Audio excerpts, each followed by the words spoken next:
الرسالہ April 2019۔ حظ عظیم۔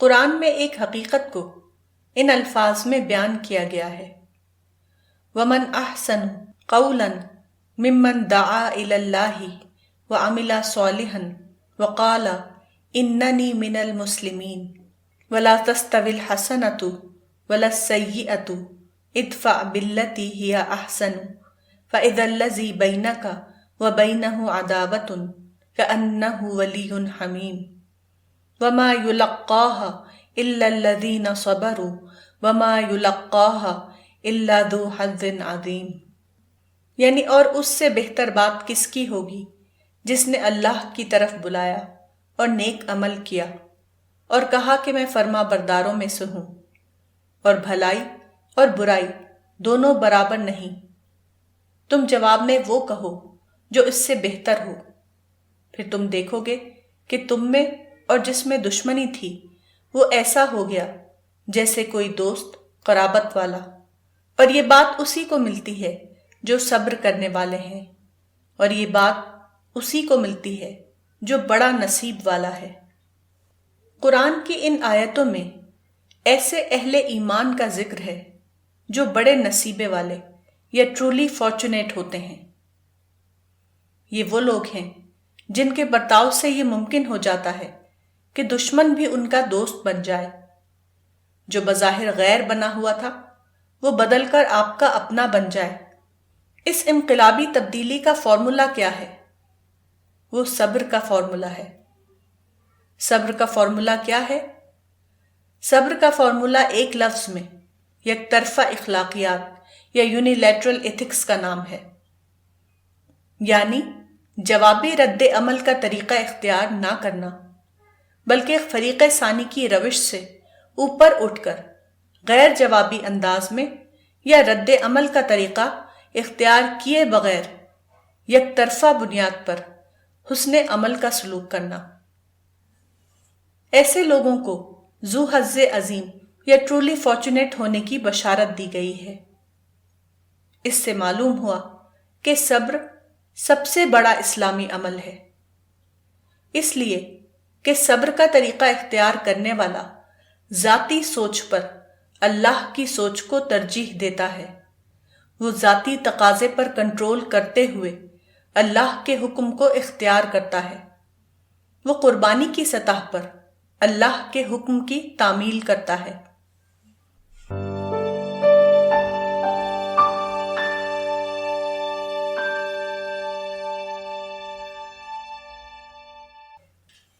میں خدا کو پانا چاہتا ہوں۔ ایک صاحب اپنی ای میل میں لکھتے ہیں، میں خدا کو پانا چاہتا ہوں۔ تقریباً 20-21 سال سے آپ کی کتابیں اور ماہنامہ الرسالہ پڑھنے والوں میں سے ہوں۔ تذکیر القرآن کا تقریباً ہر روز مطالعہ کرتا ہوں۔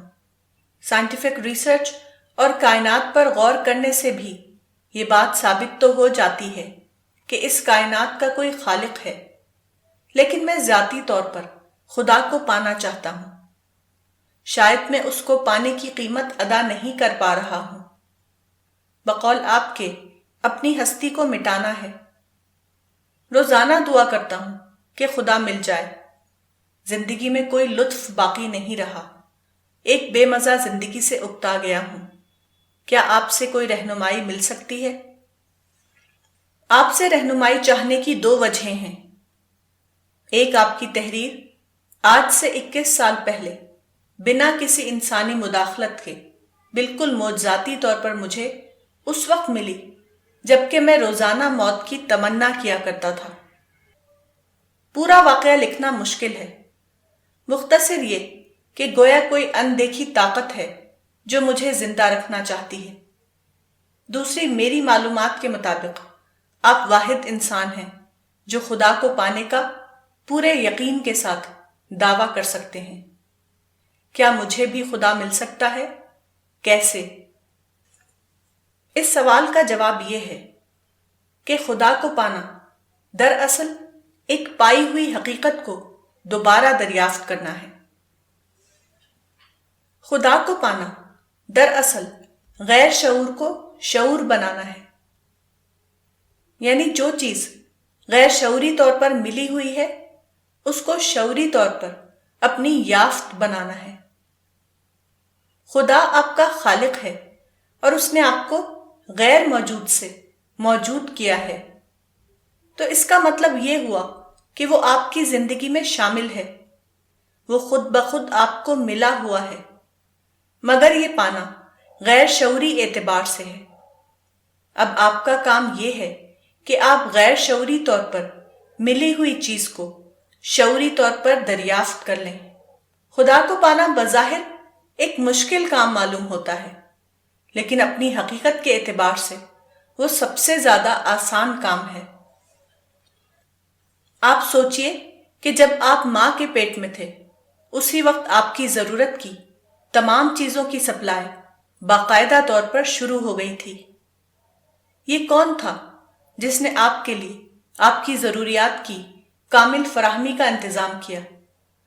پھر جب آپ ماں کے پیٹ سے نکلے تو آپ نے پایا کہ آپ کے لیے یہاں مکمل معنوں میں ایک لائف سپورٹ سسٹم موجود ہے۔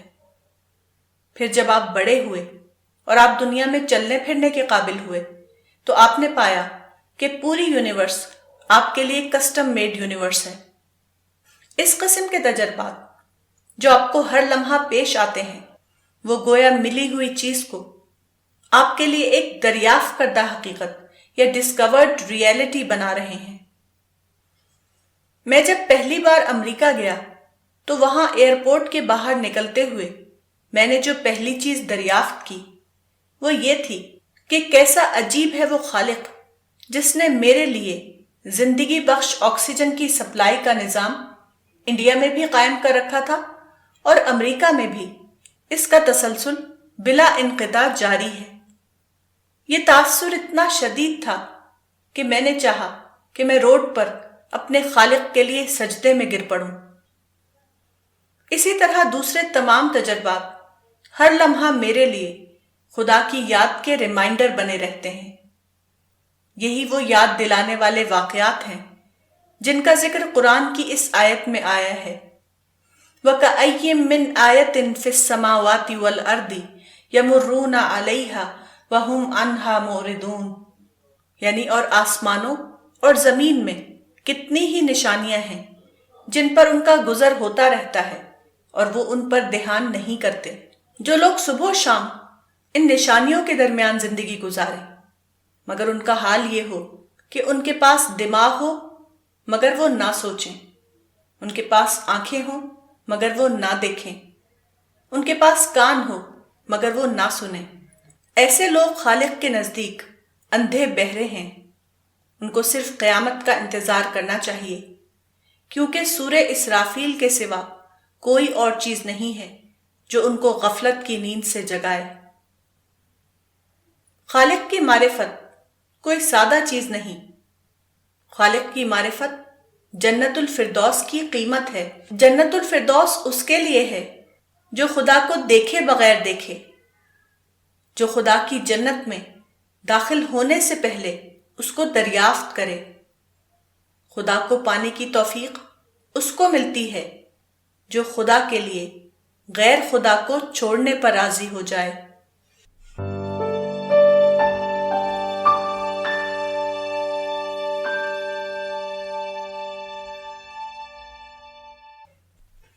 خوراک ایک معجزہ۔ برٹش شاعر والٹر ڈی لا میئر کا ایک شعر ہے۔ وہ کہتا ہے، یہ بڑی عجیب بات ہے کہ مسٹی یعنی انسان جو کچھ کھاتا ہے وہ اس کے اندر داخل ہو کر اس کا جز بن جاتا ہے۔ It's a very odd thing, as odd can be, that whatever Misty eats turns into Misty۔ یہ بات بلا شبہ بہت ہی زیادہ عجیب ہے کہ انسان کی خوراک، خواہ وہ زمینی خوراک ہو یا حیوانی خوراک، اس کے پیٹ میں داخل ہوتی ہے۔ ایک بے حد پیچیدہ نظام اس کو ہضم یا ڈائجسٹ کرتا ہے۔ انسان کے جسم میں 200 سے زیادہ قسم کے خلیات یا سیلز ہیں۔ یہ سیل جسم کے مختلف حصوں کا پارٹ بنتے ہیں۔ یہ سیل برابر بدلتے رہتے ہیں انسان کا جسم انہی سیل کا مجموعہ ہوتا ہے۔ وہ پیدائش سے موت تک انسان کے جسم کا حصہ بنے رہتے ہیں۔ یہ ایک بے حد عجیب قسم کا جسمانی نظام ہے جو ہر عورت اور مرد کو مفت میں حاصل رہتا ہے۔ اس کے علاوہ انسان کے وجود سے باہر کی پوری دنیا انسان کے لیے لائف سپورٹ سسٹم کا کام کرتی ہے۔ انسان کے جسم میں تقریباً 80 آرگن ہوتے ہیں۔ یہ تمام آرگن انتہائی مربوط انداز میں کام کرتے ہیں۔ اس طرح انسان اس قابل بنتا ہے کہ وہ اپنے تمام کام انجام دے سکے۔ مزید یہ کہ یہ تمام آرگن خودکار مشین کی طرح کام کرتے ہیں۔ انسان کے ارادے کا اس میں کوئی دخل نہیں۔ اس طرح کی بے شمار چیزیں ہیں جو انسان کے جسم میں ہر وقت متحرک رہتی ہیں۔ تب انسان اس قابل بنتا ہے کہ وہ اپنے تمام اعمال انجام دے سکے۔ انسان اگر اپنے وجود کے اس فطری نظام کو لے کر سوچے تو وہ شکر کے سمندر میں غرق ہو جائے۔ ناشکری کا کلمہ کبھی اس کی زبان سے نہ نکلے۔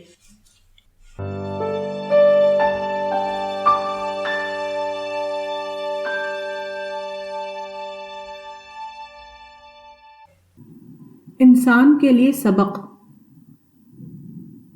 قرآن میں ایک بات ان الفاظ میں آئی ہے، بل الانسان علی نفسہ بصیرہ ولو القی معاذیرہ، یعنی بلکہ انسان خود اپنے اوپر گواہ ہے چاہے وہ کتنے ہی بہانے پیش کرے۔ اس آیت کا مطلب یہ ہے کہ انسان کی تخلیق اس انداز میں ہوئی ہے کہ اگر وہ عذر یا ایکسکیوز کا شکار نہ ہو تو وہ خود اپنی تخلیق پر غور کر کے بڑی بڑی باتیں سیکھ سکتا ہے۔ اس کی زندگی خود ایک لائبریری ہے۔ اپنے مطالعے سے خود وہ اپنے لیے بڑے بڑے سبق دریافت کر سکتا ہے۔ مثلا انسان جب اس کائنات کو دیکھتا ہے تو اس کو یہ نظر آتا ہے کہ پوری کائنات نہایت منصوبہ بند انداز میں چل رہی ہے۔ مثلا سورج ہمیشہ ٹھیک اپنے وقت پر نکلتا ہے اور ٹھیک متعین وقت پر غروب ہو جاتا ہے۔ اسی طرح پوری کائنات زیرو ڈیفیکٹ مینجمنٹ کے اصول پر چل رہی ہے۔ اس کے برعکس انسان کے انتظام میں ہمیشہ نقائص موجود رہتے ہیں۔ انسان اگر اس معاملے کا مطالعہ تقابلی انداز میں کرے تو وہ خود اپنے مطالعے کے ذریعے خدائے برتر کے وجود کو دریافت کر لے گا۔ یہ دریافت اس کو یہ کہنے پر مجبور کر دے گی افی اللہ شک فاطر السماوات والارض، یعنی کیا خدا کے بارے میں شک ہے جو آسمانوں اور زمین کو وجود میں لانے والا ہے۔ اگر آدمی کے اندر یہ صلاحیت ہو کہ وہ قرآن و حدیث کی باتوں کو اپنے الفاظ میں ڈھال سکے تو اس کی دریافت اس کے لیے ری ڈسکوری بن جاتی ہے۔ وہ مذکورہ باتوں کو زیادہ مؤثر انداز میں دریافت کرنے لگتا ہے۔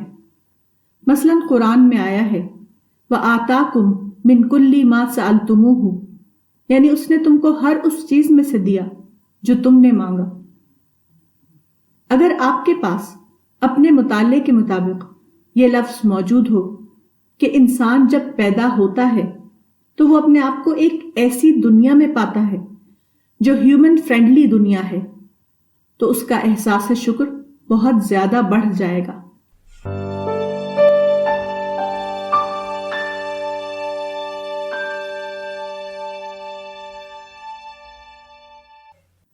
سیکولر معرفت، ربانی معرفت۔ امریکہ کے مشہور مشنری بلی گراہم نے لکھا ہے کہ ایک بار امریکہ کے ایک مشہور سیاستدان نے اس کو لکھا کہ وہ فوری طور پر اس سے ملے۔ جب بلی گراہم اس سے ملا تو دونوں ایک کمرے میں اکٹھا ہوئے۔ اس وقت سیاستدان نے بلی گراہم سے کہا، "You see, I'm an old man. Life has lost all meaning. I'm ready to take a fateful leap into the unknown. Young man, can you give me a ray of hope?" The Secret of Happiness by Billy Graham. یہ موت کے بارے میں ایک ایسا قول ہے جس کو موت کی سیکولر معرفت کہا جا سکتا ہے۔ دوسرا واقعہ جو موت کی ربانی معرفت کا واقعہ ہے وہ ایک حدیث سے اس طرح معلوم ہوتا ہے: ان النبی صلی اللہ علیہ وسلم دخل علی شاب وہو فی الموت فقال کیف تجدک؟ قال واللہ یا رسول اللہ انی ارجو اللہ وانی اخاف ذنوبی۔ فقال رسول اللہ صلی اللہ علیہ وسلم لا یجتمعان فی قلب عبد فی مثل ھذا الموطن الا اعطاہ اللہ ما یرجو وآمنہ مما یخاف۔ سنن الترمذی۔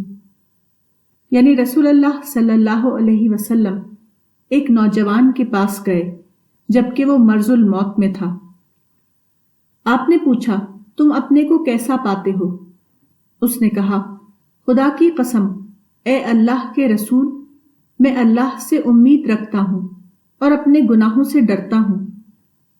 آپ نے کہا کسی بھی بندے کے دل میں اس قسم کے موقع پر یہ دونوں باتیں جمع ہوں تو اللہ ضرور اس کو وہ عطا کرے گا جس کی وہ امید کرتا ہے اور اس کو امن دے گا جس سے وہ خوف کھاتا ہے۔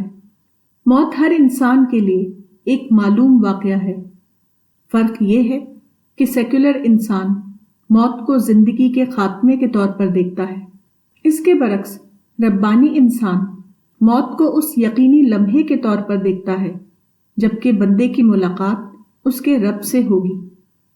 یہ لمحہ اس کے لیے بیک وقت دو کیفیات کا لمحہ ہوتا ہے، ایک طرف اللہ کی رحمت اور دوسری طرف اللہ کا خوف۔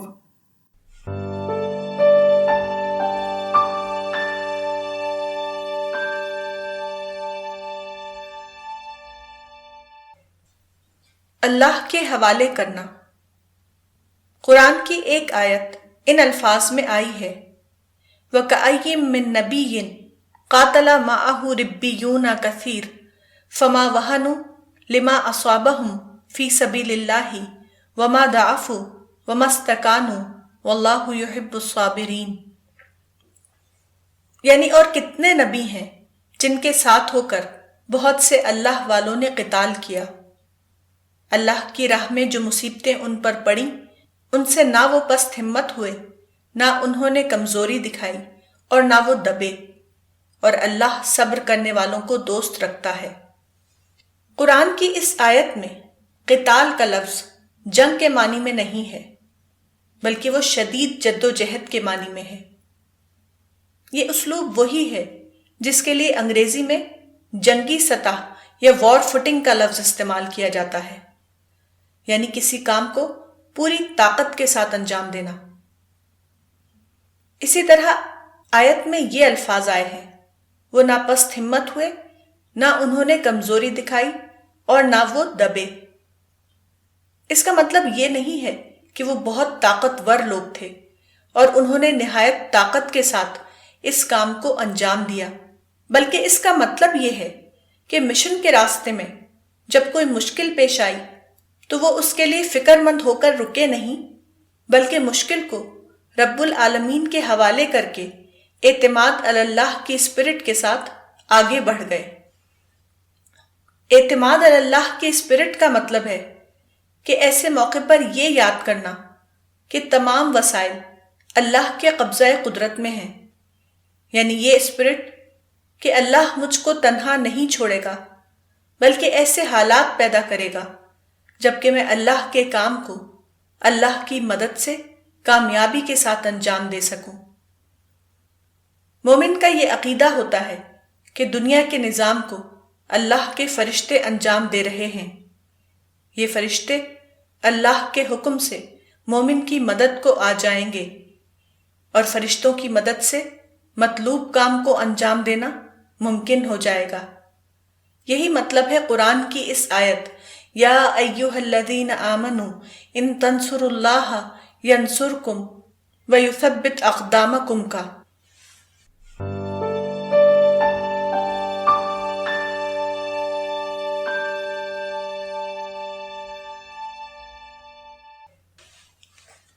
حجت کا قانون۔ قرآن میں بتایا گیا ہے کہ اللہ نے دنیا کو پیدا کرنے کے بعد یہاں انسان کو آباد کیا اور پیغمبر اور داعیوں کے ذریعے یہ انتظام فرمایا کہ انسانوں کے پاس مسلسل طور پر ایسے افراد آئیں جو انسان کو بتائیں کہ خالق کا تخلیقی نقشہ یا کریشن پلان کیا ہے۔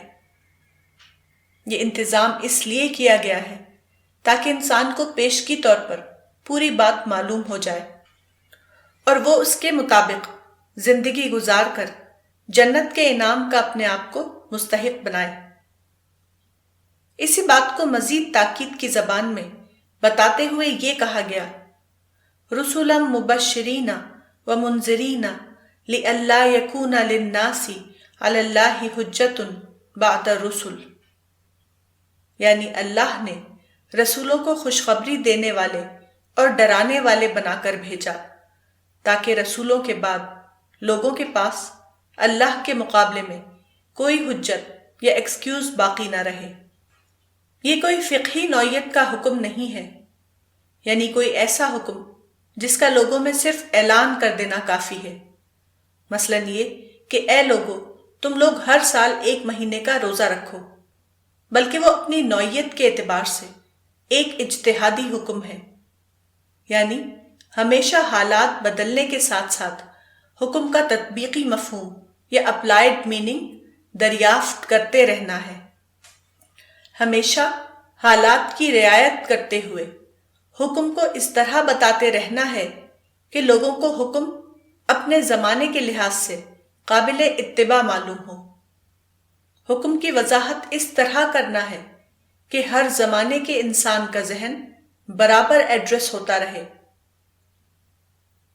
اس کا مطلب یہ ہوا کہ یہ آیت کسی جامد مفہوم میں نہیں ہے، بلکہ وہ اپنی نوعیت کے اعتبار سے ایک انفرادی حکم میں ہے۔ اس کا تقاضا ہے کہ بتانے والا ہمیشہ اس کو اس طرح بتائے کہ زمانے کے لوگوں کا ذہن اس سے ایڈریس ہوتا رہے۔ اس حکم میں حجت شامل ہے، یعنی بتانے والا حکم کو اس طرح بتائے کہ جس سے سننے والے کا ذہن مطمئن ہو، وہ یقین کی اسپرٹ کے ساتھ اس پر برابر کاربند ہوتا رہے۔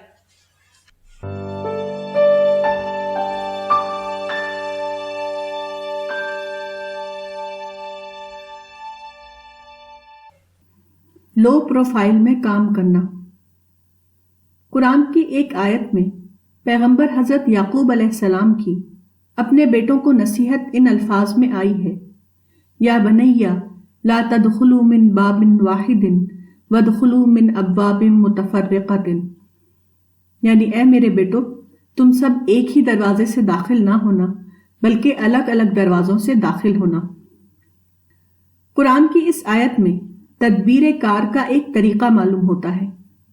وہ طریقہ فقہ کی اصطلاح میں غیر جہری طریقہ ہے، یعنی اپنا مشن اس انداز میں چلانا کہ فریق ثانی اس کو اپنے لیے خطرہ نہ سمجھے۔ وہ آخر وقت تک کام کرنے والوں کو کام کرنے کا موقع دے۔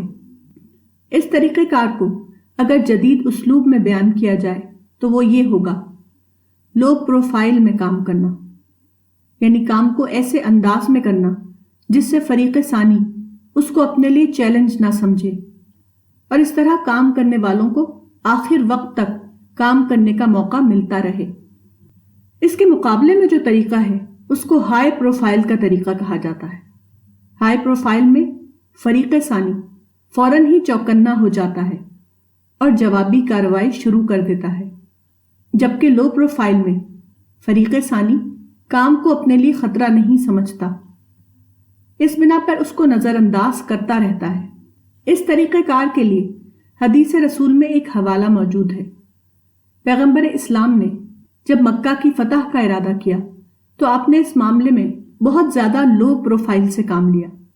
سیرت ابن ہشام میں اس واقعے کا ذکر ان الفاظ میں آیا ہے، وَأَمَرَ رسول اللہ صلی اللہ علیہ وسلم بالجہاز وَأَمَرَ أَهْلَهُ أَن يُجَهِّزُوهُ فَدَخَلَ أَبُو بَكْرٍ عَلَى ابْنَتِهِ عائشة رضی اللہ عنہا وہی تحرک باز جہاز رسول اللہ صلی اللہ علیہ وسلم فقال ای بنیۃ امرکم رسول اللہ صلی اللہ علیہ وسلم ان تجہزوہ قالت نعم فتجہز قال فأین ترینہ یرید قالت لا واللہ ما ادری ثم ان رسول اللہ صلی اللہ علیہ وسلم عالم الناس انہ سائر الی مکہ وامرہم بالجد والتہیؤ قال اللہم خذ العیون والاخبار عن قریش حتی نبغتها فی بلادها، یعنی رسول اللہ صلی اللہ علیہ وسلم نے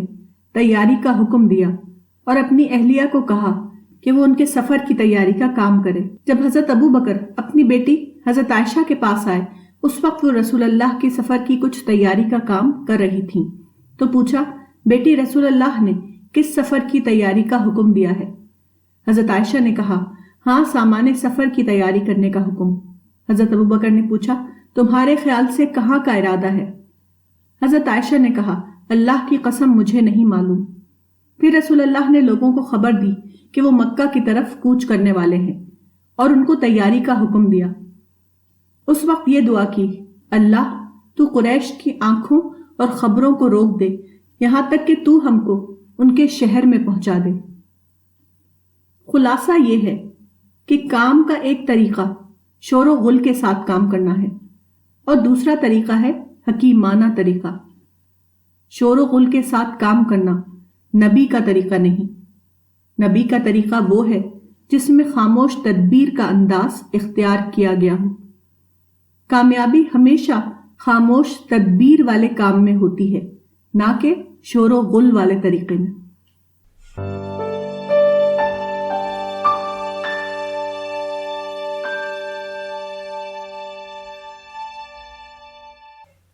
فارم اسپرٹ۔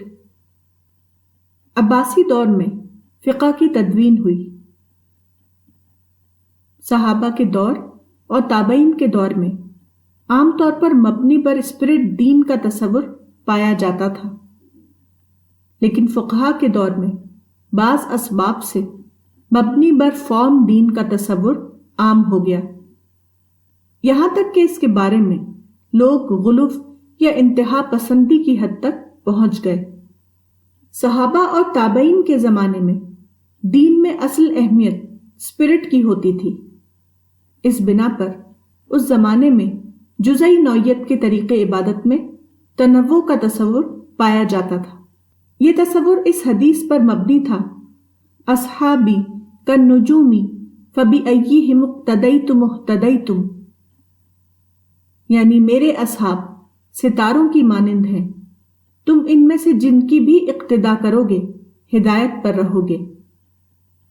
لیکن بعد کے زمانے میں جبکہ طریقے عبادت میں تعدد کا ذہن ختم ہو گیا اور فارم میں توحد پر زور دیا جانے لگا، تو اس قسم کا ذہن ختم ہو گیا۔ مگر یہ طریقہ بلا شبہ درست طریقہ نہیں، کیونکہ اس روایت کے علاوہ بھی ایسی صحیح روایتیں ہیں جس میں تعدد کا ثبوت ملتا ہے۔ مثلا رسول اللہ کے زمانے میں ایک صحابی کا بلند آواز سے کہنا ربنا ولک الحمد حمدن کثیرا طیبا مبارکن فیہ، صحیح بخاری۔ روایت کے مطابق یہ کلمہ سن کر آپ نے اس کی تحسین کی، جبکہ رسول اللہ نے اس کی تعلیم نہیں دی تھی۔ حقیقت یہ ہے کہ عبادت کے جزئی طریقوں میں اسپرٹ اصل ہے۔ اس معاملے میں اگر اسپرٹ کو اصل مانا جائے تو اپنے آپ فرقہ بندی کا دروازہ بند ہو جاتا ہے۔ اس کے برعکس اگر عبادت کے جزئی طریقوں میں فارم پر زور دیا جانے لگے تو فرقہ بندی کا دروازہ کھل جاتا ہے، جو کبھی بند نہیں ہوتا۔ عہد رسالت میں عبادت کا صرف ایک تصور پایا جاتا تھا، اور وہ ہے مبنی بر اسپرٹ عبادت۔ مبنی بر فارم عبادت کا تصور بعد کے زمانے میں پیدا ہوا اور پھر تاریخ میں عام ہو گیا۔ تاہم مبنی بر اسپرٹ عبادت ہی اصل عبادت ہے۔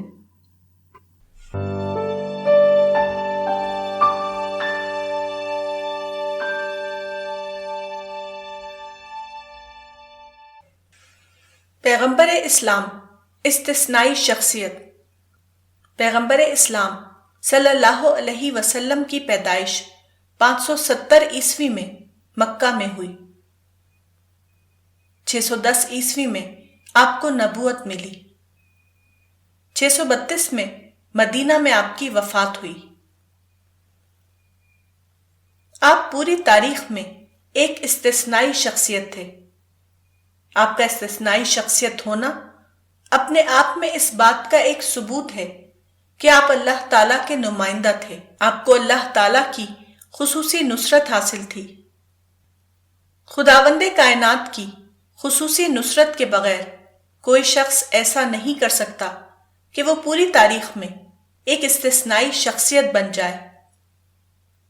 پیغمبر اسلام صلی اللہ علیہ وسلم کی اس استثنائی شخصیت کے مختلف پہلو ہیں۔ اس موضوع کی تفصیل کے لیے ایک مکمل کتاب درکار ہے۔ یہاں آپ کی استثنائی شخصیت کے چند پہلو مختصر طور پر درج کیے جاتے ہیں۔ اظہار دین۔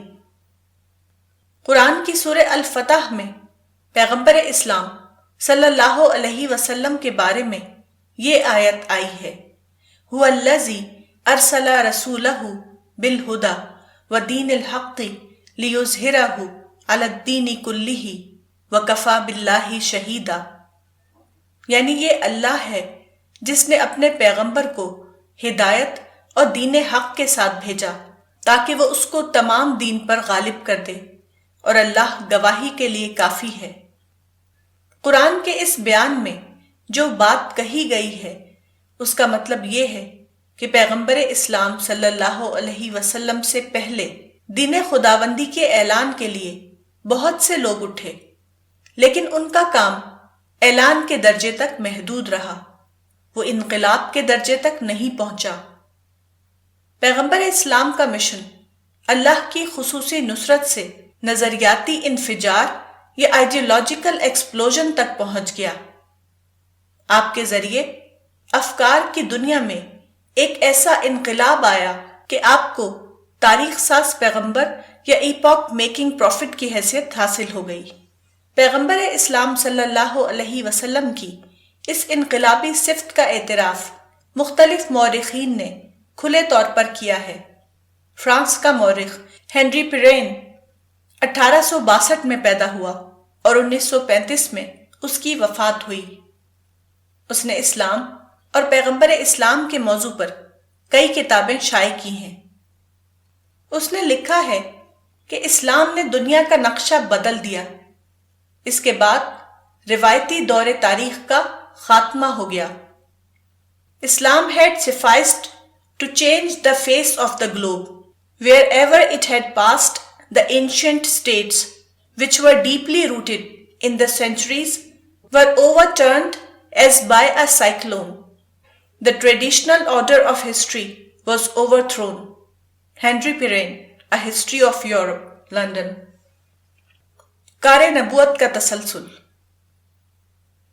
پیغمبر اسلام صلی اللہ علیہ وسلم کے ذریعے جو انقلاب آیا، اس کے بعد یہ ممکن ہو گیا کہ پیغمبر کے بغیر کار نبوت کا تسلسل جاری رہے۔ پچھلے پیغمبروں کے زمانے میں ایسا ہوتا تھا کہ پیغمبر پر نازل ہونے والی وحی پیغمبر کے بعد محفوظ نہیں رہتی تھی، اس لیے بار بار خدا کی طرف سے پیغمبر بھیجے جاتے رہے۔ لیکن پیغمبر اسلام کے ذریعے یہ ہوا کہ آپ کے اوپر نازل ہونے والی وحی یا قرآن پوری طرح محفوظ ہو گئی۔ آپ کی زندگی بھی تاریخی طور پر مدون ہو گئی۔ اس لیے آپ کے بعد یہ ممکن ہو گیا کہ کوئی شخص جو گہرے طور پر پیغمبر کے مشن سے اپنے آپ کو وابستہ کرے، وہ اپنے زمانے میں پیغمبر کا نمائندہ بن جائے۔ یہی بات حدیث رسول میں اس طرح بتائی گئی ہے، ان العلماء ورثۃ الانبیاء، سنن الترمذی، یعنی علماء انبیاء کے وارث ہیں۔ ایک اور روایت میں یہ الفاظ آئے ہیں، علماء امتی کا انبیاء بنی اسرائیل، یعنی میری امت کے علماء بنی اسرائیل کے نبیوں کی مانند ہیں۔ پیغمبر اسلام صلی اللہ علیہ وسلم کے ذریعے دین خداوندی کے تمام اجزاء محفوظ ہو گئے۔ جو دین پہلے زندہ شخصیتوں کی سطح پر ہوتا تھا وہ اب مستند کتابوں کی شکل میں محفوظ ہو گیا۔ اس طرح امت کی بعد کی نسلوں میں اٹھنے والے افراد کے لیے یہ ممکن ہو گیا کہ وہ کار نبوت کا تسلسل دوبارہ زندہ حالت میں جاری کر سکیں۔ Without being a prophet, one can play the prophetic role۔ خالق کا تخلیقی plan.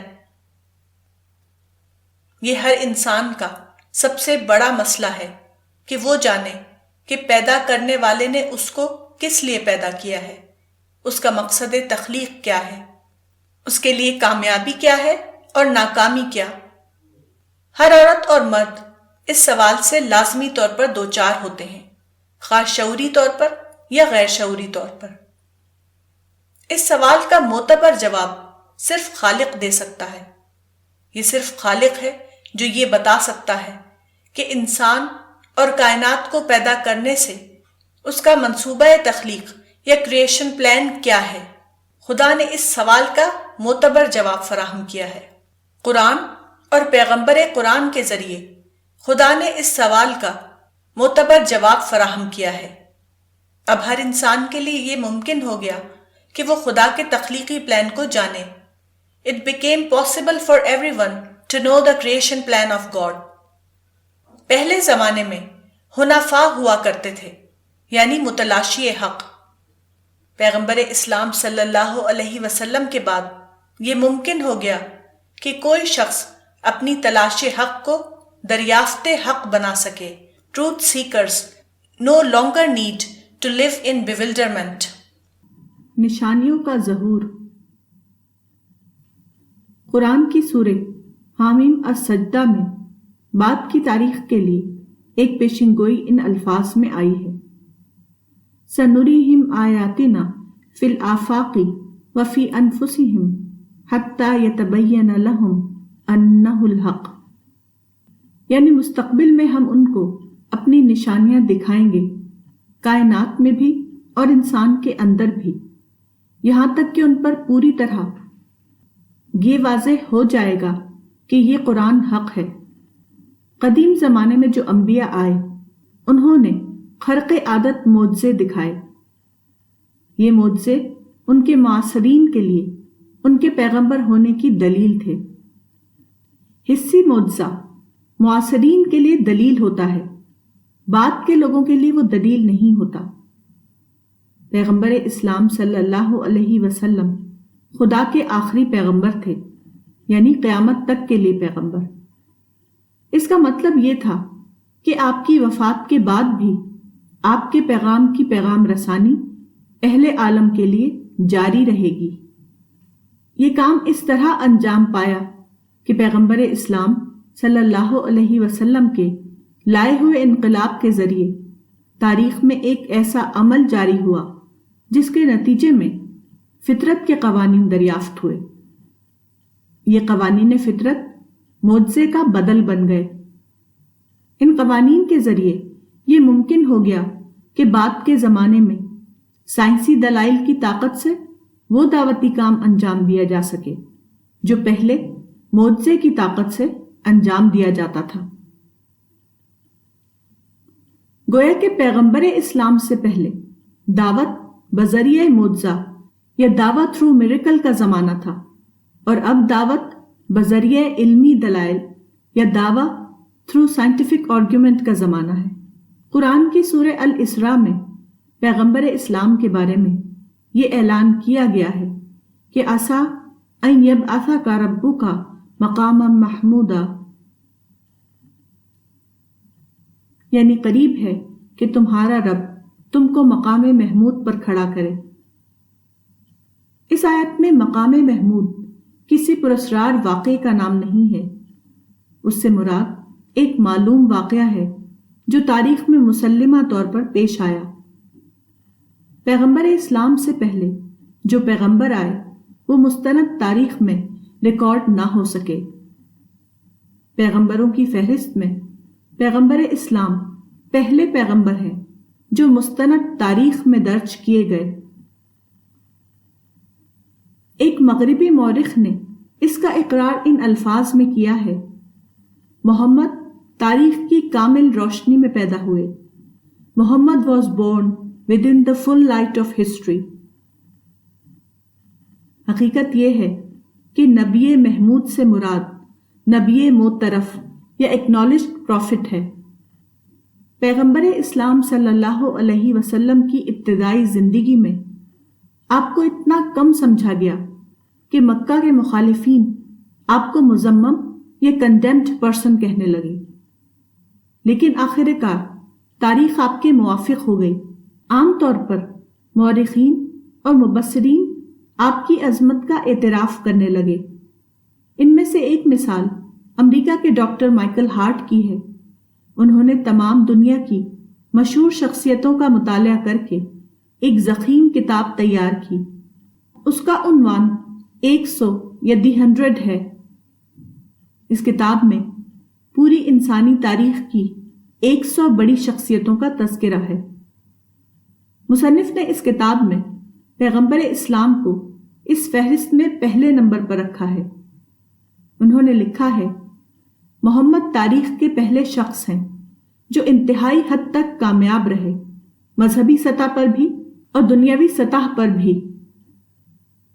Muhammad was the only man in history who was supremely successful on both the religious and secular levels. Michael H. Hart, The 100. اخوان رسول۔ پیغمبر اسلام صلی اللہ علیہ وسلم نے اپنے ایک قول میں یہ پیشنگوئی کی کہ بعد کے زمانے میں آپ کی امت میں ایسے افراد پیدا ہوں گے جو اخوان رسول قرار پائیں گے۔ صحیح مسلم۔ یہ وہ لوگ ہوں گے جنہوں نے پیغمبر اسلام کو دیکھا نہیں ہوگا، مگر اصحاب رسول کی طرح انہوں نے معرفت دین حاصل کیا۔ اخوان رسول are those who share صحابہ-like experiences due to their deep realization۔ پچھلے پیغمبروں کے ہاں صرف اصحاب یعنی کمپینینز ہوا کرتے تھے۔ یہ پیغمبر اسلام صلی اللہ علیہ وسلم کی استثنائی صفت ہے کہ آپ کی امت میں ایسے افراد پیدا ہوں گے جو اخوان یا بردرز کا درجہ پائیں گے۔ ایسا صرف اس لیے ممکن ہوگا کہ پیغمبر اسلام کے بعد خدا کا دین، نظریہ اور عمل دونوں اعتبار سے پوری طرح محفوظ ہو گیا۔ خاتم النبیین۔ قرآن کی سورہ الاحزاب میں پیغمبر اسلام صلی اللہ علیہ وسلم کے بارے میں یہ الفاظ آئے ہیں: وَلَٰكِن رسول اللہ و خاتم النبیین، یعنی محمد اللہ کے رسول اور نبیوں کے خاتم ہیں۔ پیغمبر اسلام صلی اللہ علیہ وسلم کے خاتم النبیین ہونے کے متعدد پہلو ہیں۔ اس کا ایک پہلو یہ ہے کہ نبوت اب شخصی عمل کے طور پر باقی نہ رہی، البتہ کار نبوت اب دعوتی عمل کے طور پر مسلسل جاری ہے۔ یہ پیغمبر اسلام کی ایک استثنائی صفت ہے۔ دوسرے پیغمبروں کے معاملے میں یہ ہوا کہ پیغمبر کا نام لینے والوں کا ایک گروہ تو ضرور باقی رہا، لیکن پیغمبر کی حقیقی دعوت کسی تبدیلی کے بغیر اپنی اصل صورت میں جاری رہنے کا امکان ختم ہو گیا۔ پیغمبر اسلام صلی اللہ علیہ وسلم کے ظہور کے بعد یہ ہوا کہ ایک نیا دور دعوت وجود میں آیا۔ وہ تھا براہ راست پیغمبر کی ذات کے ذریعے دعوت کے دور کا خاتمہ، اور پیغمبر کے ماننے والوں کے ذریعے دعوت کے دور کا آغاز۔ End of dawah through the prophet, beginning of dawah through the followers of the prophet, continuation of prophetic role through the followers of the prophet۔ فتح مبین۔ قرآن کی سورہ نمبر 48 معاہدہ حدیبیہ کے بعد نازل ہوئی۔ معاہدہ حدیبیہ امن کا معاہدہ تھا۔ معاہدہ حدیبیہ کیا تھا؟ معاہدہ حدیبیہ کا مقصد تھا جنگ کے حالات کو ختم کر کے امن کے حالات پیدا کرنا۔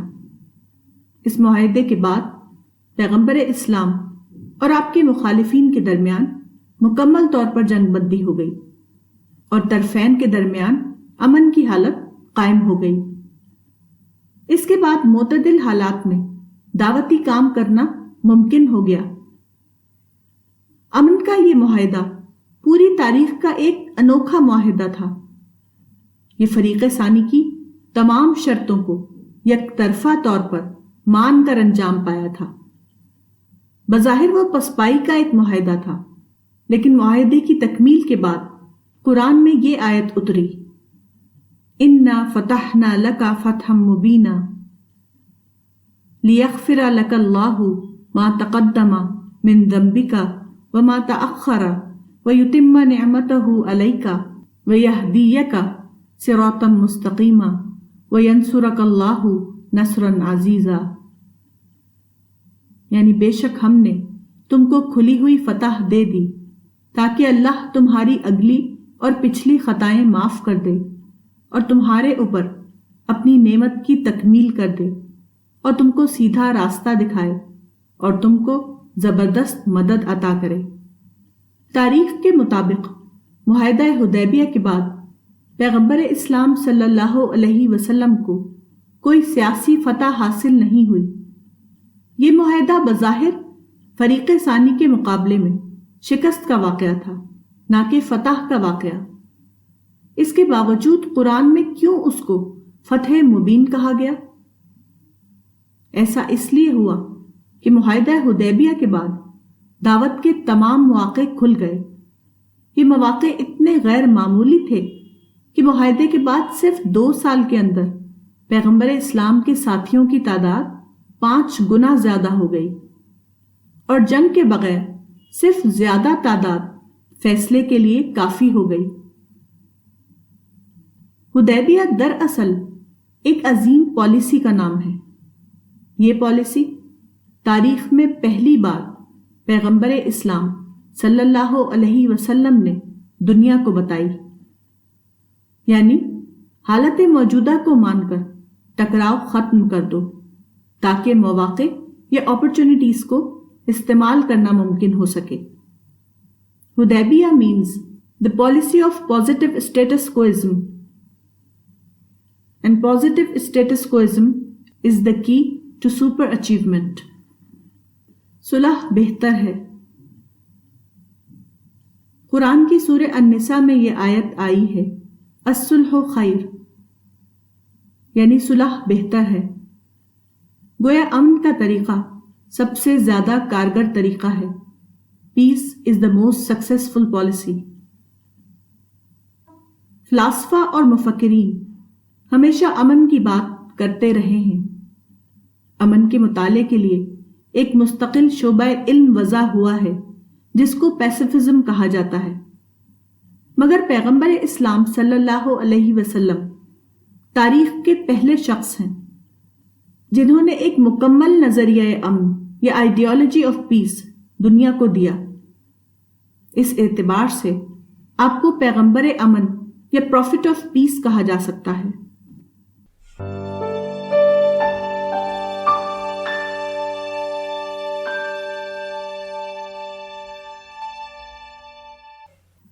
پیغمبر انقلاب۔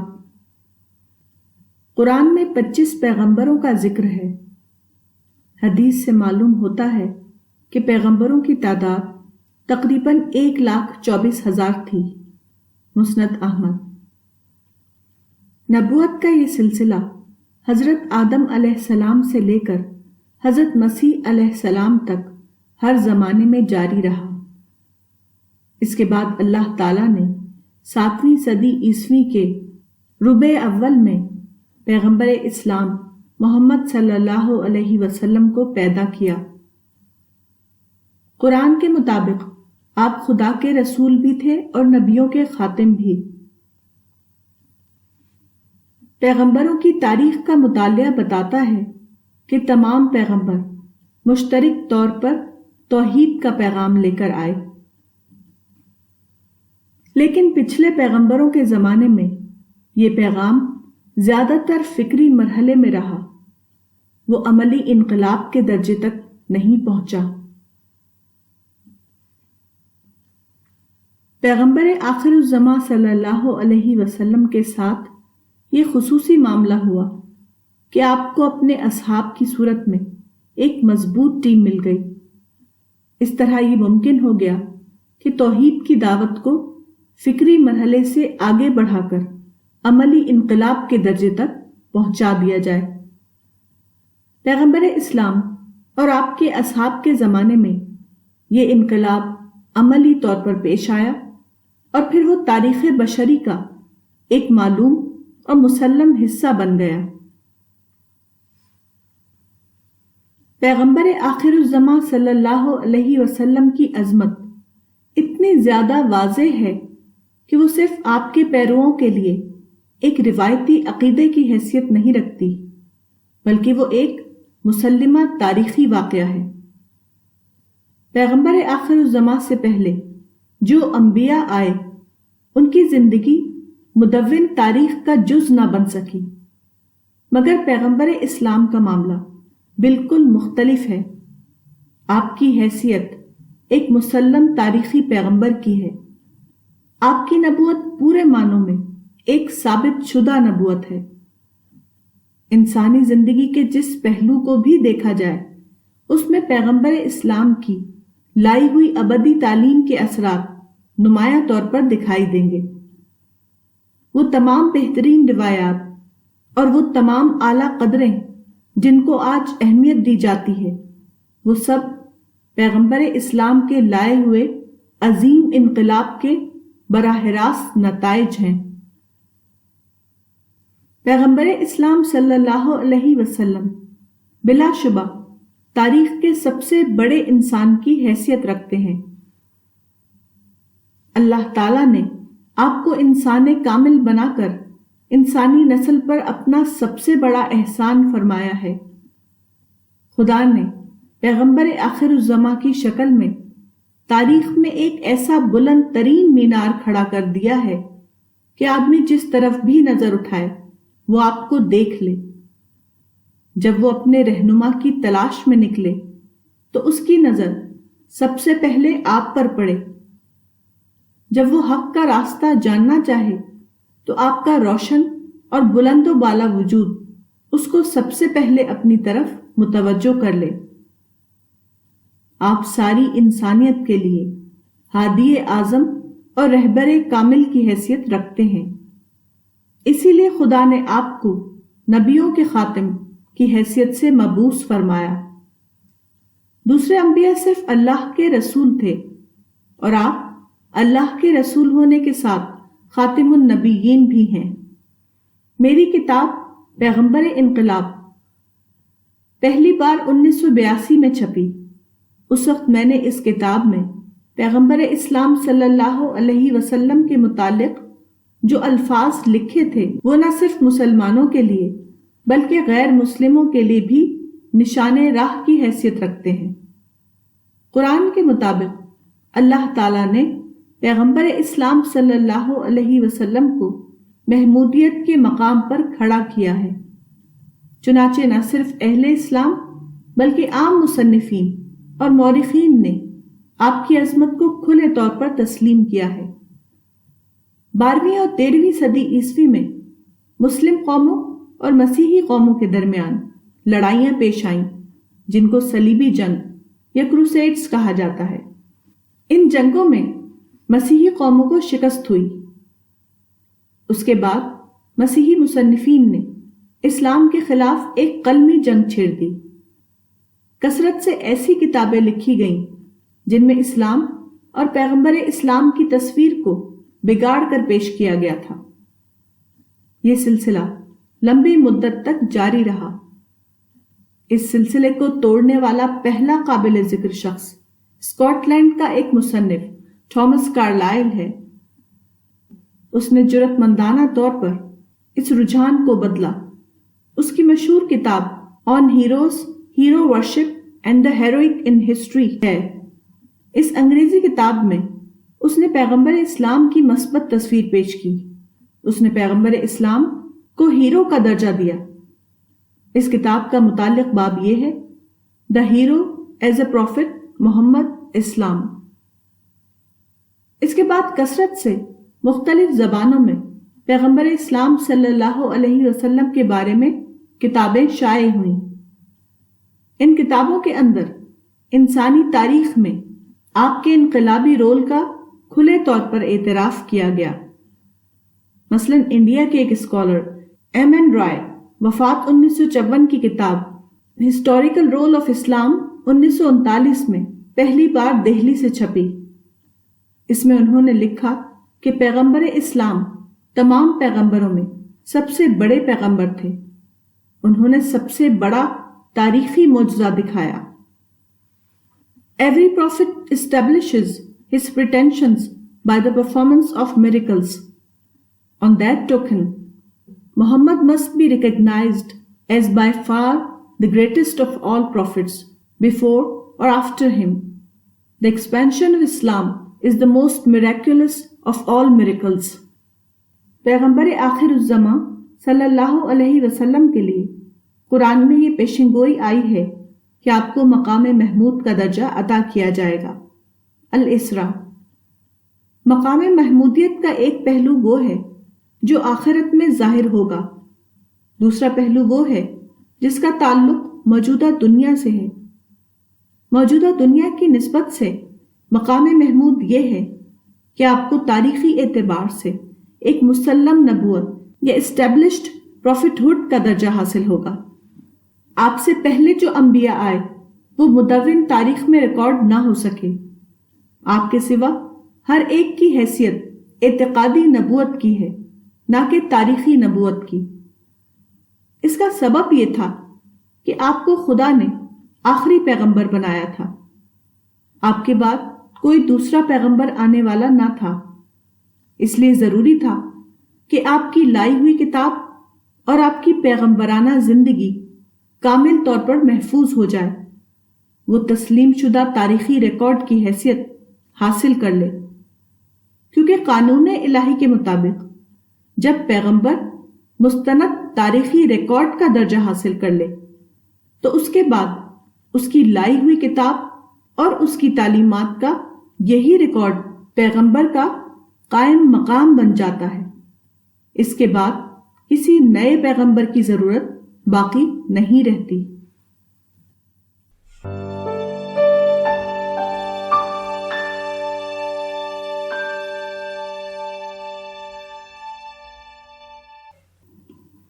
عقل کا مسئلہ۔ عقل یا ریزن کیا ہے؟ عقل خالق کا ایک قیمتی عطیہ ہے۔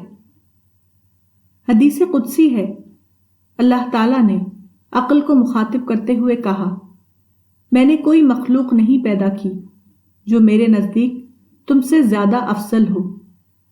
ما خلقت خلقا اکرم علی منکا۔ نوادر الاصول الحکیم الترمذی۔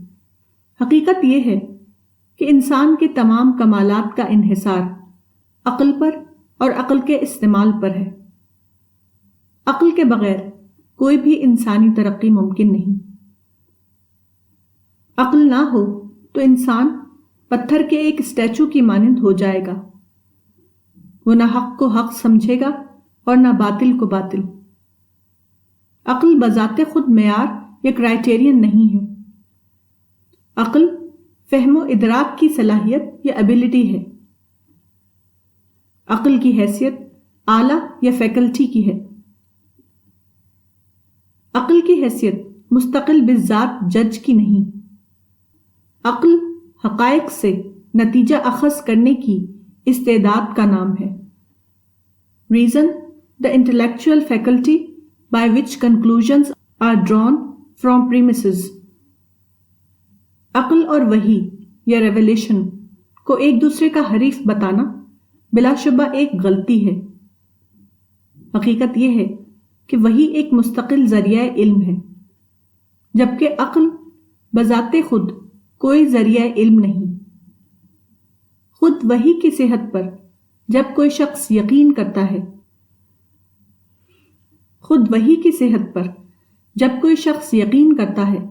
تو وہ بھی یہی کرتا ہے کہ وہ اپنی خداداد عقل کو استعمال کر کے اس پر غور کرتا ہے اور پھر یقین کے درجے میں پہنچ کر وہ وحی کی صداقت کو دریافت کرتا ہے۔ اس اعتبار سے یہ کہنا درست ہوگا کہ عقل وحی کی مددگار ہے، نہ کہ وحی کی مد مقابل۔ عقل خالق کی دی ہوئی ایک فطری صلاحیت ہے، عقل کسی کی ذاتی ایجاد نہیں۔ اس معاملے میں غلطی کا آغاز یہاں سے ہوا کہ دوسری تمام چیزوں کی طرح عقل کے معاملے میں بھی کچھ لوگوں نے عقل کا غلوف آمیز تصور یا ایکسٹریم ورژن پیش کیا۔ انہوں نے انتہا پسندی کا طریقہ اختیار کرتے ہوئے خود ساختہ طور پر یہ دعویٰ کیا کہ عقل بذات خود حصول علم کا معیاری ذریعہ ہے۔ مذہبی طبقے نے اس تصور عقل کو درست سمجھ لیا اور وہ غیر ضروری طور پر عقل یا عقلی غور و فکر کو مذہب کا مخالف سمجھنے لگے اور وہ اس طرح کی غیر علمی باتیں کرنے لگے۔ عقل کا دائرہ الگ ہے اور وحی کا دائرہ الگ۔ عقل کا دائرہ وہاں پر ختم ہو جاتا ہے جہاں سے وحی کا آغاز ہوتا ہے وغیرہ۔ اصل یہ ہے کہ عقل الگ ہے اور عقل پرستی الگ ہے۔ قرآن میں عقل کا مادہ یا روٹ ورڈ تقریباً 50 بار استعمال ہوا ہے۔ قرآن میں بار بار عقل کا حوالہ دیتے ہوئے یہ کہا گیا ہے کہ اپنی عقل کے ذریعے وحی کی صداقت کو دریافت کرو۔ مثال کے طور پر قرآن کی سورہ یوسف میں یہ آیت آئی ہے، اِنَّا أَنزَلْنَاهُ قُرْآنًا عَرَبِيًّا لَعَلَّكُمْ تَعْقِلُونَ، یعنی ہم نے اس کتاب کو عربی قرآن بنا کر اتارا ہے تاکہ تم سمجھو۔ We have sent down the Quran in Arabic so that you may understand by applying reason۔ اسی طرح قرآن میں بتایا گیا ہے کہ تم اپنی عقل کو استعمال کرتے ہوئے نبوت کی صداقت کو دریافت کرو۔ انسان کو فطری طور پر مختلف صلاحیتیں دی گئی ہیں، مثلاً پاؤں کے اندر چلنے کی صلاحیت، ہاتھ کے اندر پکڑنے کی صلاحیت، آنکھ کے اندر دیکھنے کی صلاحیت، کان کے اندر سننے کی صلاحیت وغیرہ۔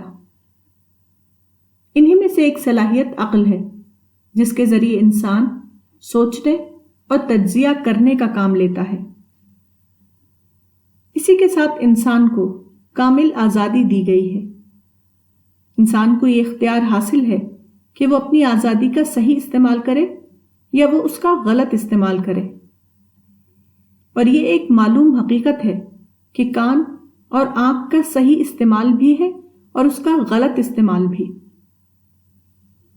عقل انسان کو اس لیے دی گئی ہے کہ وہ ڈیٹا جمع کرے اور پھر حاصل شدہ ڈیٹا کا تجزیہ کر کے صحیح علم تک پہنچنے کی کوشش کرے۔ تاہم عقل بذات خود علم کا ذریعہ نہیں، اس لیے عقل صحیح فیصلے تک بھی پہنچ سکتی ہے اور غلط فیصلے تک بھی۔ جو لوگ عقل کو بذات خود علم کا ذریعہ سمجھتے ہیں وہ دراصل عقلی مدرسہ فکر یا اسکول آف تھاٹ کے انتہا پسند یا ایکسٹریمسٹ لوگ ہیں۔ ایسے انتہا پسند لوگ ہر جگہ پائے جاتے ہیں، حتیٰ کہ خود مذہب اور عقیدے کے دائرے میں بھی۔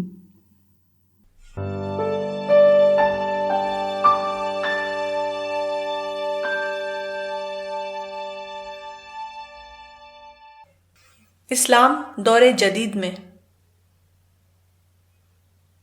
امیر شکیب ارسلان کی ایک کتاب ہے جس کا نام ہے لماذا تأخر المسلمون وتقدم غیرہم، مسلمان کیوں پیچھے ہو گئے اور ان کے سوا دوسرے کیوں آگے ہو گئے۔ یہ کتاب 50 سال پہلے چھپی تھی۔ اس کے بعد میں نے ایک عربی مجلہ رابطہ العالم الاسلامی اپریل 1985 میں ایک مضمون پڑھا۔ اس مضمون کا عنوان دوبارہ حسب ذیل الفاظ میں قائم کیا گیا تھا، لماذا تأخرنا وتقدم غیرنا۔ اس کا مطلب یہ ہے کہ موجودہ زمانے کے مسلمان پچھلی نصف صدی سے ایک ہی سوال سے دوچار ہیں، اور وہ سوال یہ ہے کہ ہم جدید دور میں دوسری قوموں سے کیوں پیچھے ہو گئے اور دوسری قومیں ہم سے آگے کیوں نکل گئیں۔ مزید عجیب بات یہ ہے کہ اسی نصف صدی کے اندر جاپان ایٹمی بربادی کے کھنڈر سے ابھرا اور ترقی کی انتہا پر پہنچ گیا۔ چنانچہ امریکہ میں ایک کتاب چھپی ہے جس کا نام ہے Japan number 1، Japan as number 1 lessons for America by Ezra Vogel. موجودہ زمانے میں مسلمانوں کا یہ انجام کسی موہوم سبب کی بنا پر نہیں ہے، بلکہ معلوم خدائی قانون کی بنا پر ہے۔ اس دنیا کے لیے خدا کا قانون یہ ہے کہ جو گروہ اپنے آپ کو نفع بخش ثابت کرے اس کو دنیا میں ترقی اور استحکام نصیب ہو، اور جو گروہ نفع بخشی کی صلاحیت کھو دے اس کو ہمیشہ کے لیے پیچھے دھکیل دیا جائے۔ قدیم زمانے کے مسلمان اہل عالم کے لیے نفع بخش بنے ہوئے تھے، اس لیے قدیم زمانے میں انہیں عظمت حاصل ہوئی۔ موجودہ زمانے کے مسلمان بے نفع ہو گئے، اس لیے موجودہ زمانے میں انہیں کوئی عظمت حاصل نہ ہو سکی۔ عروج و زوال کا یہ اصول قرآن کی حسب ذیل آیت میں واضح طور پر موجود ہے۔ انزل من السماء ماء فسالت اودیۃ بقدرها فاحتمل السیل زبدا رابیا ومما یوقدون علیہ فی النار ابتغاء حلیۃ او متاع زبد مثلہ کذالک یضرب اللہ الحق والباطل فاما الزبد فیذهب جفاء واما ما ينفع الناس فیمکث فی الارض کذالک یضرب اللہ الامثال۔ یعنی اللہ نے آسمان سے پانی اتارا، پھر نالے اپنی اپنی مقدار کے موافق بہہ نکلے، پھر سیلاب نے ابھرتے جھاگ کو اٹھا لیا، اور اسی طرح کا جھاگ ان چیزوں میں بھی ابھر آتا ہے جن کو لوگ زیور یا اسباب بنانے کے لیے آگ میں پگھلاتے ہیں۔ اس طرح اللہ حق اور باطل کی مثال بیان کرتا ہے، بس جھاگ تو سوکھ کر جاتا رہتا ہے، اور جو چیز انسانوں کو نفع پہنچانے والی ہے وہ زمین میں ٹھہر جاتی ہے۔ اللہ اس طرح مثالیں بیان کرتا ہے۔ اس آیت سے معلوم ہوتا ہے کہ اس دنیا کے لیے اللہ تعالیٰ کا قانون کیا ہے۔ وہ قانون یہ ہے کہ جو گروہ اپنے آپ کو نفع بخش ثابت کرے اس کو دنیا میں بقا اور استحکام ملے، اور جو گروہ اپنی نفع بخشی کھو دے وہ یہاں بے قیمت ہو کر رہ جائے۔ اس عالمی قانون کو ایک طرف کتاب الہی میں لفظی طور پر بیان کیا گیا ہے، دوسری طرف مادی دنیا میں اس کا عملی مظاہرہ کیا جا رہا ہے۔ سورہ رات کی مذکورہ آیت میں اس نوعیت کی 2 مثالیں دی گئی ہیں۔ ایک مثال بارش کی ہے، بارش ہوتی ہے اور اس سے نالے بھرتے ہیں تو جھاگ اوپر دکھائی دینے لگتا ہے، مگر جلد ہی ایسا ہوتا ہے کہ جھاگ تو ہوا میں اڑ جاتا ہے اور جو چیز اس میں نفع بخش ہے وہ باقی رہتی ہے، یعنی پانی۔ دوسری مثال دھات کی ہے۔ دھات کو جب آگ پر پگھلایا جاتا ہے تو ابتداءً اس کا میل کچیل اوپر دکھائی دینے لگتا ہے، مگر بہت جلد یہ وقتی منظر ختم ہو جاتا ہے اور جو اصل قیمتی دھات ہے وہ اپنی جگہ باقی رہ جاتی ہے۔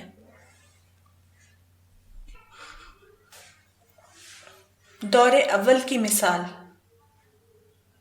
دور قدیم میں اسلام کو غیر معمولی عظمت ملی۔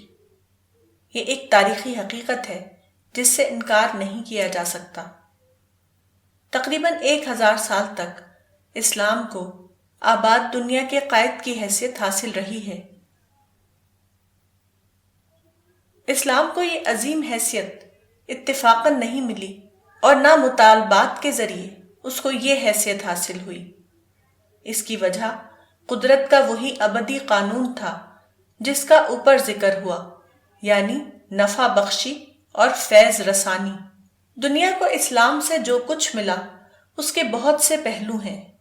اس کا ایک پہلو یہ ہے کہ اسلام نے دنیا کو توہمات یا سپرسٹیشنز کے دور سے نکالا اور اس کو پہلی بار سائنس کے دور میں داخل کیا۔ آج کی دنیا جس چیز کو اپنے لیے سب سے بڑی نعمت سمجھتی ہے وہ سائنس ہے، اور تمام محققین اور منصف مورخین نے تسلیم کیا ہے کہ یہ دراصل اسلام ہے جس نے سائنس کے دور کو پیدا کیا ہے۔ یہاں ہم صرف ایک مغربی مصنف مسٹر بریفالٹ کا قول نقل کریں گے۔ وہ اس موضوع پر تفصیلی بحث کرتے ہوئے لکھتے ہیں کہ اگرچہ یورپی ترقی کا کوئی بھی پہلو ایسا نہیں جس میں اسلامی تہذیب کی فعال اثر انگیزی دیکھی نہ جا سکتی ہو، مگر وہ سب سے زیادہ واضح اس قوت کی پیدائش میں ہے جو جدید دنیا کی سب سے بڑی طاقت ہے، یعنی طبعی سائنس اور سائنسی اسپرٹ۔ ہماری سائنس پر اربوں کا قرض انقلابی نظریات کی دریافت کی حد تک نہیں ہے۔ سائنس اس سے کہیں زیادہ عرب تہذیب کی احسان مند ہے۔ وہ خود اپنے وجود کے لیے اس کی مرہون منت ہے۔ For although there is not a single aspect of European growth in which the decisive influence of Islamic culture is not traceable, nowhere is it so clear and momentous as in the genesis of that power which constitutes the permanent distinctive force of the modern world and the supreme source of its victory, natural science and the scientific spirit. The depth of our science to that of the Arabs does not consist in startling discoveries of revolutionary theories. Science owes a great deal more to Arab culture. It owes its existence. Briffault, Making of Humanity, London۔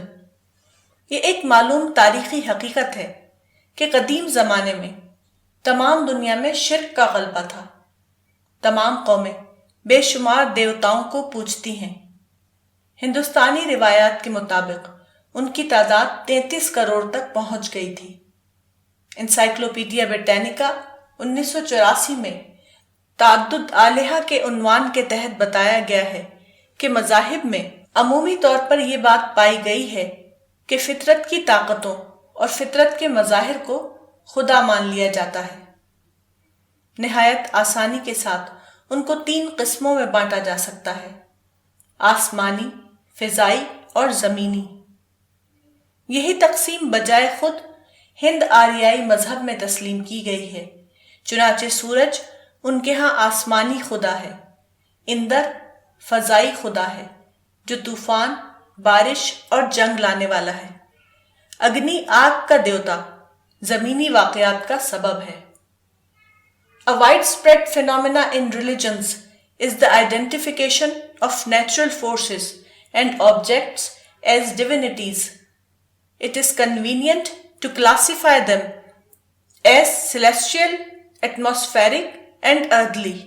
This classification itself explicitly recognized in Indo-Aryan religions. Surya, the sun god, is celestial. Indra, associated with storms, rain, and battles, atmospheric.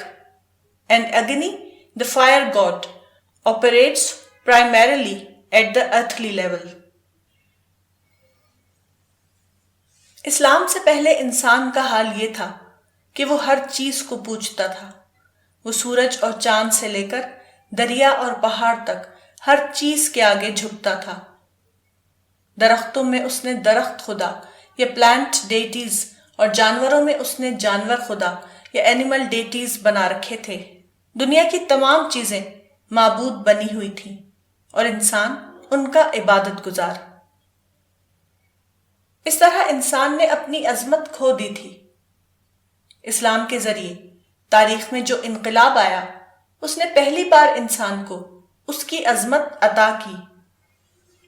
شرک بالفاظ دیگر مظاہر فطرت کی پرستش کا رواج قدیم زمانے میں سائنسی ترقیوں میں رکاوٹ بنا ہوا تھا۔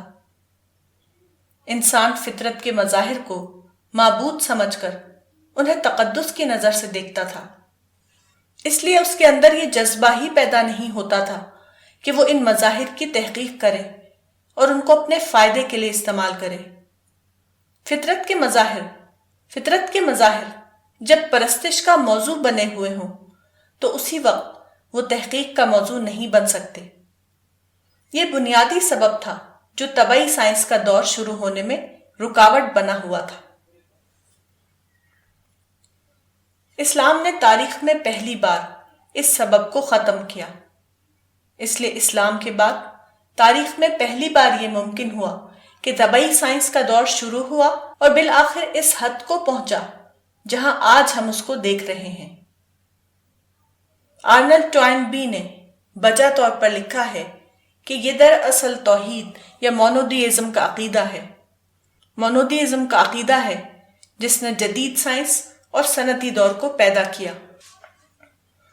کیونکہ توحید کے انقلاب سے پہلے دنیا میں عملی طور پر شرک کا غلبہ تھا۔ شرک کے عقیدے کے تحت آدمی فطرت یا نیچر کو پوجنے کی چیز سمجھے ہوئے تھا، پھر وہ اس کو تحقیق و تسخیر کی چیز کیسے سمجھتا، جبکہ فطرت کو تحقیق اور تسخیر کی چیز سمجھنے کے بعد ہی اس علم کا آغاز ہوتا ہے جس کو طبعی سائنس کہتے ہیں۔ قرآن میں مختلف انداز سے یہ بات کہی گئی ہے کہ زمین و آسمان کی نشانیوں یا مظاہر فطرت پر غور کرو۔ قرآن میں اس قسم کی 700 آیتیں شمار کی گئی ہیں جن میں مظاہر فطرت پر غور کرنے کی تلقین کی گئی ہے۔ اگر بالواسطہ آیتوں کو بھی شامل کیا جائے تو ان کی تعداد 1000 تک پہنچ جائے گی۔ یہ معلوم انسانی تاریخ میں بالکل نئی آواز تھی، کیونکہ اس سے پہلے انسان صرف یہ جانتا تھا کہ وہ مظاہر فطرت کو پوجے۔ ایک ایسی دنیا جس میں ہزاروں برس سے انسان صرف یہ جانتا تھا کہ مظاہر فطرت پوجنے کی چیز ہے، وہاں قرآن نے یہ آواز بلند کی کہ مظاہر فطرت اس لیے ہیں کہ ان پر غور کیا جائے اور ان میں چھپی ہوئی حکمتوں کو دریافت کیا جائے۔ اسلام کا یہ پیغام صرف پیغام نہ رہا بلکہ 100 سال کے اندر ہی وہ ایک عالمی انقلاب بن گیا۔ اس نے اولاً عرب کے دل و دماغ کو فتح کیا، پھر وہ ایشیا اور افریقہ اور یورپ تک پہنچ گیا۔ اس نے عرب کے بت خانے ختم کر دیے۔ ایرانی اور رومی شہنشاہتیں اس زمانے میں شرک کی سب سے بڑی سرپرست تھیں، دونوں کو اسلام نے مغلوب کر لیا اور توحید کا غلبہ تقریباً پوری آباد دنیا میں قائم کر دیا۔ اسلام کی اس نفع بخشی کو تمام منصف مزاج مورخین نے تسلیم کیا ہے۔ یہاں ہم انسائکلوپیڈیا بریٹینیکا 1984 کا ایک پیراگراف نقل کرتے ہیں۔ Islamic culture is the most relevant to European science. There was active cultural contact between Arabic-speaking lands and Latin Europe. Conquest by the Prophet's followers began in the 7th century, and by the 10th, Arabic was the literate language of nations stretching from Persia to Spain. Arabic conquerors generally brought peace and prosperity to the countries they settled. اسلامی تہذیب کا تعلق یورپی science سے بہت زیادہ ہے۔ عربی زبان بولنے والے علاقوں اور لاطینی یورپ کے درمیان نہایت گہرا رابطہ قائم تھا۔ پیغمبر کے پیرووں کی فتوحات 7ویں صدی عیسوی میں شروع ہوئیں اور 10ویں صدی تک یہ حال ہو گیا کہ عربی زبان ایران سے لے کر اسپین تک کی تمام قوموں کی علمی زبان بن گئی۔ عرب فاتحین جہاں گئے وہاں عام طور پر وہ امن اور خوشحالی لے گئے۔ قرآن کے ذریعے عالمی سطح پر جو فکری انقلاب آیا اس نے تاریخ میں پہلی بار نئی قسم کی سرگرمیاں شروع کر دیں۔ انسان نے اپنے آپ کو ایک ایسی دنیا میں پایا جو پوجنے کی چیز نہیں بلکہ برتنے کی چیز تھی، جس کا وہ تابع نہ تھا بلکہ وہ اس کے لیے مسخر کی گئی تھی کہ وہ اس کو اپنا تابع بنائے۔ چنانچہ اسلام کے عظیم الشان اعتقادی انقلاب کے ساتھ ایک عظیم الشان علمی اور ذہنی انقلاب بھی شروع ہو گیا۔ اسلام کے ماننے والوں نے جب ایک قادر مطلق خدا کو پایا تو اسی کے ساتھ انہوں نے دوسری تمام چیزوں کو بھی پا لیا۔ انہوں نے ہر میدان میں ترقیاں شروع کر دیں۔ ان سے دنیا کو وہ چیزیں ملنے لگیں جو ابھی تک اس کو نہیں ملی تھیں۔ چنانچہ اس دور میں پیدا ہونے والی جتنی بھی قابل ذکر ترقیاں ہیں ان کا مطالعہ کیجیے تو ہر ترقی کے پیچھے کسی نہ کسی مسلمان کا ہاتھ کام کرتا نظر آئے گا۔ چند تاریخی حوالے۔ توحید اس دنیا کی سب سے بڑی سچائی ہے۔ توحید کو اختیار کرنے کی وجہ سے دور اول کے مسلمانوں کے لیے یہ ممکن ہوا کہ وہ دنیا والوں کے درمیان ایک ایسی برادری بن کر ابھریں جن کا ہر طرف استقبال کیا جائے اور جن سے دنیا والوں کو ہر قسم کا نفع حاصل ہو۔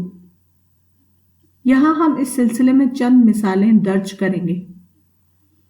نمبر 1، اسلامی انقلاب کے بعد کئی سو سال ایسے گزرے ہیں جب مسلمان ساری دنیا میں علم طب کے امام تھے۔ دنیا کے بڑے بڑے لوگ مسلم اطباء سے رجوع کرتے تھے اور طب میں مسلمانوں کی تصنیفات ہر جگہ فن طب کا ماخذ بنی ہوئی تھیں۔ یورپ کا سب سے پہلا میڈیکل کالج سارنو، اٹلی میں قائم ہوا۔